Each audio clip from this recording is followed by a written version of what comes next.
Welcome to the deep dive. We are jumping right into a really pressing topic today, drones and wildfires, especially focusing on the situation here in Canada. Yeah, it's definitely complex. You've got this, cutting edge tech meeting these really high stakes emergency situations and this stack of sources you gave us. hmm Regulations, research, field guides, they're like packed with details on how drones should be used and, well, how they sometimes cause huge problems. Exactly. So our mission here is to kind of wade through all that, pull out the really essential stuff, the insights you need to get up to speed quickly on something that's frankly pretty nuanced. Yeah. We'll look at some surprising ways authorized drones are helping, but also tackle the serious life-threatening side, the danger from unauthorized drones. And let's just get straight to it. The absolute number one thing from these sources, it's right there in the Canadian Aviation Regulations, CRRs 601.15.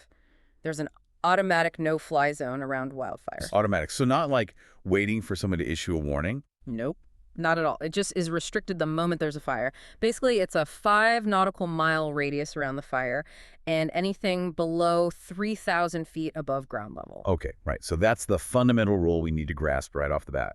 The 5-3 rule, let's call it. 5 nautical miles, 3,000 feet AGL. Perfect. And let's unpack why that's so critical. That airspace. Hmm. Around a wildfire, it's not empty. It's incredibly busy. Sometimes it's just chaotic with all the aircraft. Right. You've got the big air tankers dropping retardant, helicopters with buckets dipping into lakes, float planes maybe. Exactly. Flying low, sometimes hidden by smoke, moving fast, coming and going constantly. And the sources say this happens even around smaller fires sometimes, ones that don't look that dramatic. Yeah, absolutely. Or fires with not much visible smoke. So any unauthorized aircraft popping into that space, even a small drone, it creates a significant risk of a mid-air collision.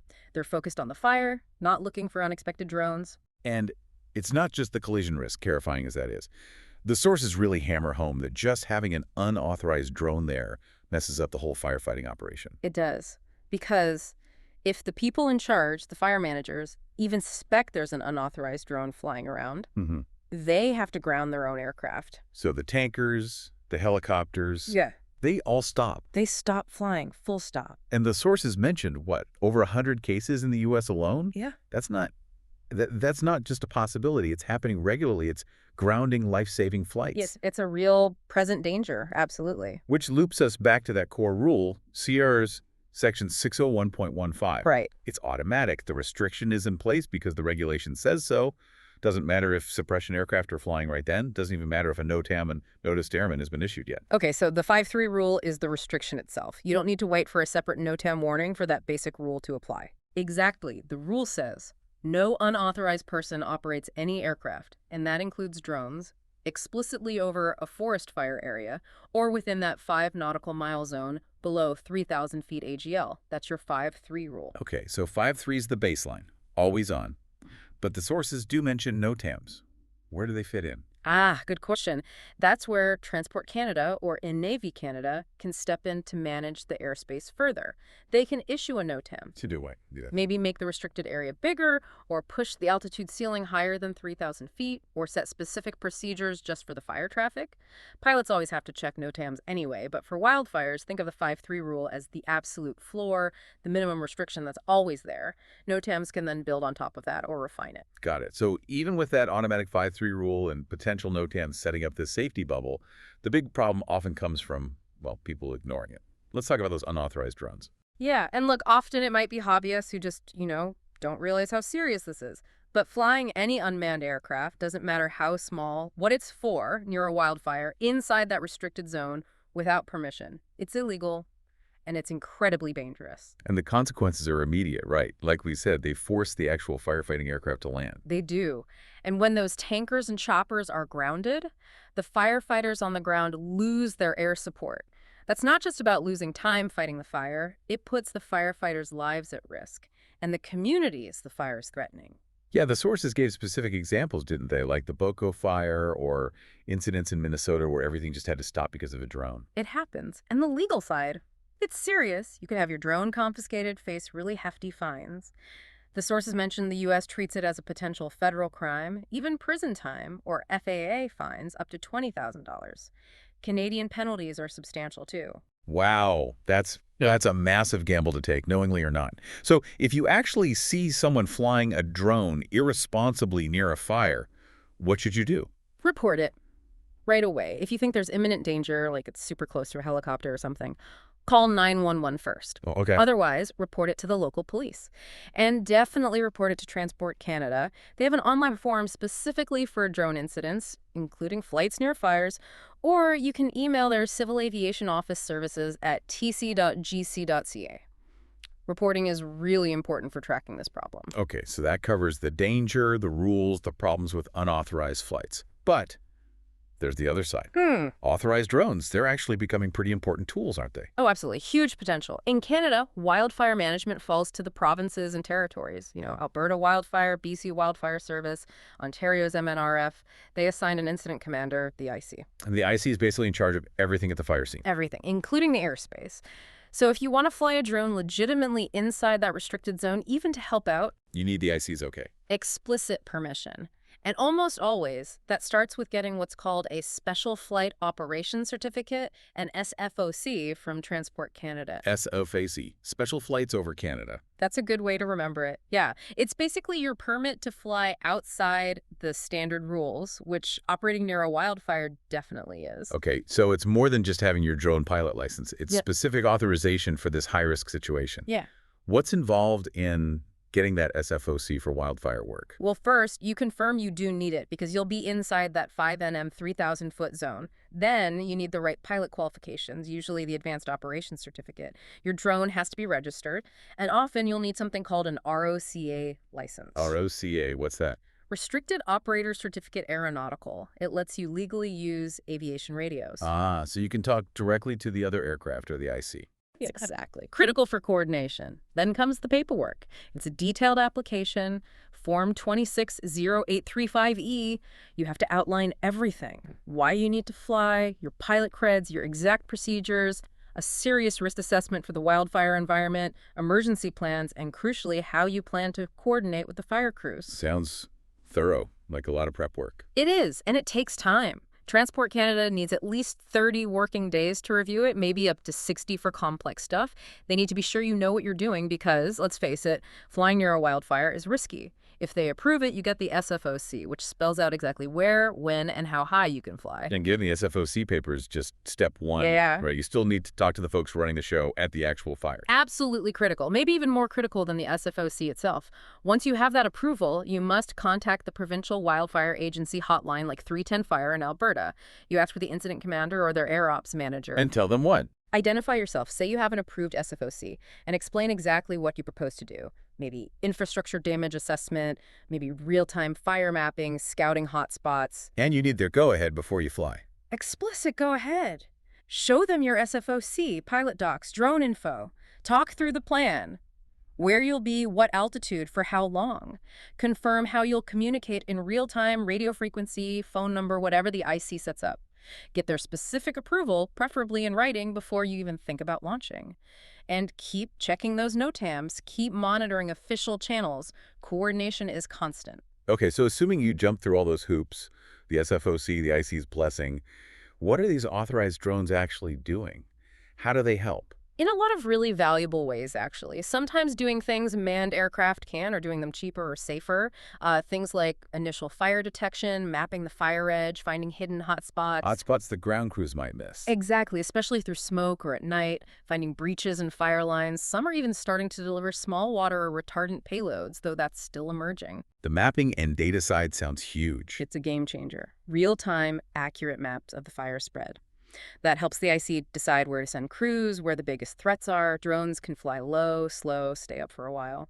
They get high-res images, super precise data, even through smoke or at night when planes are grounded.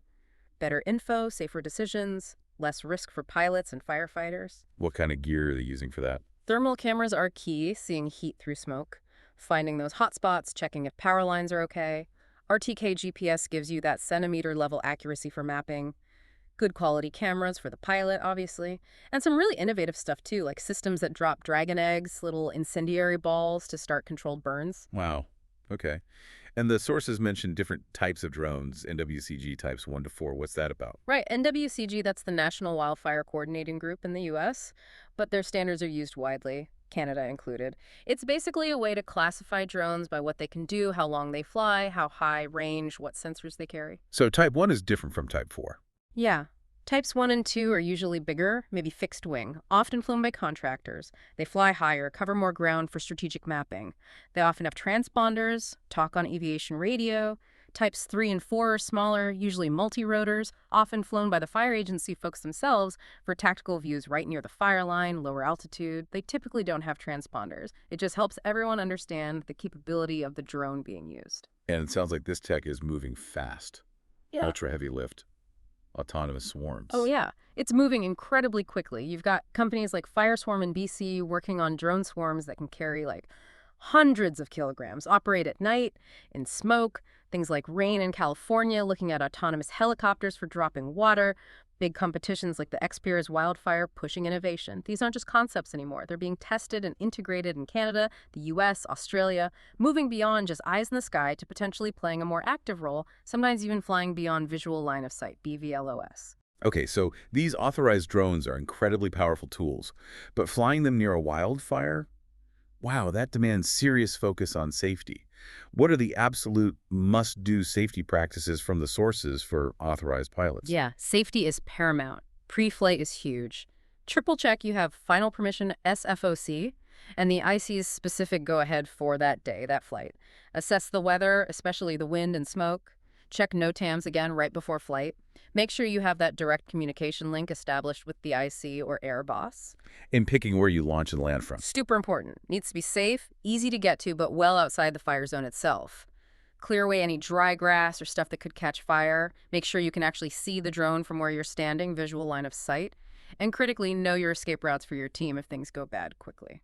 Okay, and then during the actual flight. Stick rigidly to what the IC-approved altitude, usually under 3,000 feet AGL, and keep your distance horizontally from the flames, like 500 feet or more, unless you're specifically cleared to get closer for a task. And this is crucial. Never fly directly over the flames. Why not? Heat rising. Exactly. Massive thermal plumes, crazy convection currents. It's incredibly turbulent air that can just swat a drone out of the sky. Keep checking where you are relative to the fire. What about flying in smoke? How does that affect things? Well, obviously, it kills your visibility. You can't just rely on the camera feed if you can't actually see the drone anymore.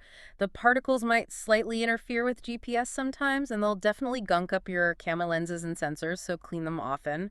Might drain your battery a bit faster, too. Battery management must be stressful. Oh, yeah. You got to be conservative. Plan to use maybe only 60–70% of the battery's flight time for the mission.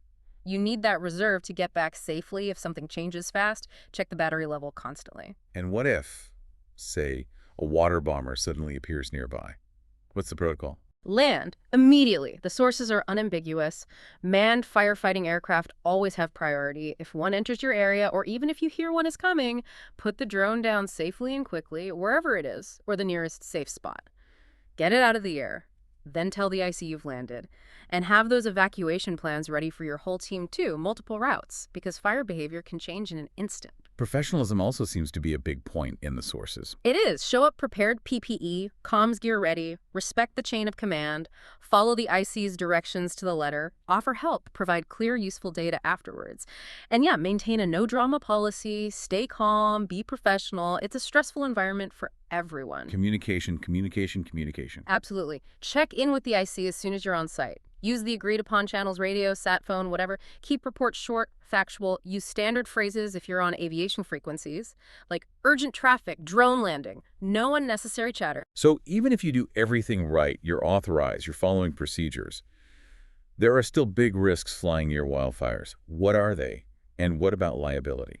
Yeah, the sources make that clear. It's inherently risky. You've got the heat itself potentially damaging the drone. There's always that risk of conflict with manned aircraft, even with coordination, smoke obscuring things, and just the fire itself changing rapidly, wind shifts, sudden runs. And that risk means thinking seriously about insurance. Definitely. Standard drone liability, like maybe the $1 for advanced ops, might not cut it. The sources strongly suggest much higher coverage for wildfire work. Think $2 million, $5 million, maybe even more. Because if something does go wrong, the potential damage involves emergency responders, infrastructure, the public. The liability could be huge. So for anyone involved, or wanting to get involved, or even just wanting to stay informed, where are the best places to get reliable info? Stick to the official sources. Number one is Transport Canada's drone safety portal, tc.canada.sendingaviation-drone-safety. That's got all the regs and guidelines. For airspace stuff, NOTAMs, you need Ambi Canada. Their NOTAM's portalplan.navcanada.ca or their NAV drone app. Those are critical. And for info about the actual fires? Go to the provincial or territorial wildfire agency websites, like wildfire.alberta.ca, bcwildfire.ca, depending where you are. They have the operational updates, fire maps, and contact info you might need. Subscribing to TC and NAV Canada newsletters helps too. Maybe check out industry groups like Canadac. And for pilots, keep current to the required activities every couple of years. And keep reporting incidents. Yes.